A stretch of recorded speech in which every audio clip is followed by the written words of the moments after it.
তাকওয়ার ব্যাপারে হযরত ওমর রাদিয়াল্লাহু তাআলা আনহু তিনি হযরত কাব বিন উবাই রাদিয়াল্লাহু তাআলা আনহুকে জিজ্ঞেস করেছিলেন যে তাকওয়ার একটা ব্যাখ্যা আপনি কি আমাকে বলতে পারেন, তাকওয়ার ব্যাখ্যাটা কি? তিনি বলেন হ্যাঁ পারি।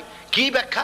তিনি বলেন যে দেখুন, তাকওয়ার ব্যাখ্যা হচ্ছে এই যে সংকীর্ণ একটি রাস্তা, সরু ন্যারো একটা রোড, এই ন্যারো রোডের দুই দিকে আছে কাঁটাযুক্ত লতা পাতা, এই কাঁটাযুক্ত লতা পাতার মধ্য দিয়ে এই সরু রাস্তা দিয়ে আপনি যখন যাবেন তো কিভাবে যাবেন? হযরত ওমর বললেন আমার জামা কাপড় এইভাবে খুব আটোসাটো করে আমরা যাব, যাতে করে গায়ের চামড়াও না ছেড়ে আমার জামাও যাতে না ছিঁড়ে যায়। হযরত কাব বিন উবাই রাদিয়াল্লাহু তাআলা আনহু বলছেন এটার নামই হচ্ছে তাকওয়া। এটার নাম কি? তাকওয়া। এটার নাম হচ্ছে তাকওয়া। দুনিয়ার অসংখ্য পাপের ভেতর থেকে আপনি চলে যাবেন, পাপ যেন আপনাকে স্পর্শ করতে না পারে। এটার নাম তাকওয়া। বাইন মাছ নিশ্চয়ই খেয়েছেন আপনারা, না লন্ডনে পাওয়া যায় না?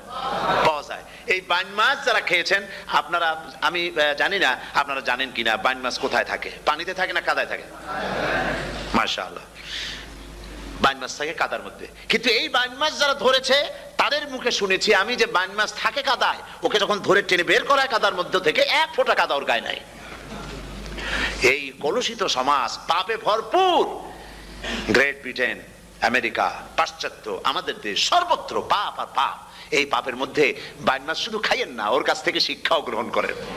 ও যেমন কাদার মধ্যে থাকে, কাদা ওর গায়ে লাগে না, আপনিও এই সমাজের মধ্যে আপনি আপনার কাজ চালিয়ে যান। তো বলছি যে তাকওয়াটা হচ্ছে অন্তরের ভেতরে, এই অন্তরের ভেতর থেকেই এটার বহির প্রকাশ হতে হবে। আপনার কথায়, আপনার বলায়, আপনার ওঠায়, আপনার বসায়, আপনার চালচলনে, আপনার বিয়ে শাদীতে, আপনার ব্যবসা বাণিজ্যে, সর্বত্র তাকওয়ার ছাপ প্রদর্শিত হতে হবে। তাহলেই আমার মধ্যে তাকওয়া এসেছে বলে প্রমাণ হবে। আর এটাই আল্লাহ পাক চান, রমজান মুবারকে তোমাদের মধ্যে তাকওয়া সৃষ্টি হোক। রোজা সম্পর্কে এই কথাগুলি আমি বলে নিলাম। প্রথম 10 দিন শুধু রহমত নাজিল হবে, দ্বিতীয় 10 দিনে আল্লাহ পাক শুধু মাফ করতে থাকবেন, আর তৃতীয় 10 দিন আল্লাহ পাক জাহান্নাম থেকে মুক্ত করে দিবেন। সুবহানাল্লাহ। রমজানে মক্কা শরীফে, মদিনা শরীফে ছোট্ট একটা বাচ্চাও ঘুমায় না, অন্তত 5-7 বছর, 8-10 বছর বয়স হয়ে গেছে এরকম বাচ্চা সারা রাত্রে 1 সেকেন্ডের মধ্যে ঘুমায় না। সমস্ত লোক জাগে, ফজরের নামাজ পড়তে থেকে ঘুমায়, সব সমানে 2 হাতে নেকি কামাই করে। নেকি কামাইয়ের মৌসুমে বাহার। রমজান হচ্ছে নেকি কামাইয়ের বসন্তকাল। আপনার জন্য খবরদার মিস করবেন না, মিস করবেন না, খবরদার। এই মাসটা পুরোপুরি কাজে লাগাবার জন্য মায়েরা, আমার মায়েরা, বোনেরা, মেহেরবানি করে এই মাসটা কাজে লাগাবেন। গীবত গাইবেন না, রাগারাগি করবেন না, ঝগড়াঝাড়ি করবেন না, মিথ্যা কথা বলবেন না, তেলাওয়াত, জিকির, আজগার।